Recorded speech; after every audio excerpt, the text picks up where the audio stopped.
General YouTube চ্যানেলের পক্ষ থেকে আমি তোমাদের সকলের পরিচিত বিডি স্যার। আজকে আমরা জেনে নেব দ্বিতীয় চন্দ্রগুপ্তের নবরত্ন সভা। অবশ্যই কিভাবে মনে রাখবো তার একটা সহজ কৌশল।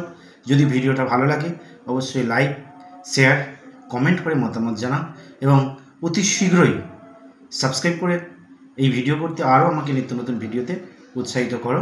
তো দেখে নেওয়া যাক নবরত্ন সভা, দ্বিতীয় চন্দ্রগুপ্তের রাজসভা। দ্বিতীয় চন্দ্রগুপ্তের নবরত্ন সভা সূত্র দেখো, কাল অমর খবর ঘেটে ধন বরের বড়া বেচে শেষে পেল নবরত্ন। তাহলে আবারও বলছি, সূত্র কি? কাল অমর খবর ঘেটে ধন বরের বড়া বেচে শেষে পেল নবরত্ন। দেখো, কাল থেকে কালিদাস, অমর থেকে অমর সিংহ, খবর থেকে খপানক বা কহাপনাক, ঘেটে থেকে ঘটকর পড়া, ধন ধন থেকে ধন্বন্তরী, ধন বরের থেকে বড়রুচি, বড়া থেকে বড়াও মিহির, বেচে থেকে বেতাল ভট্ট, শেষ থেকে শঙ্কু। তাহলে দেখো, এই হয়ে গেল নবরত্ন। আমরা পেলাম নবরত্ন।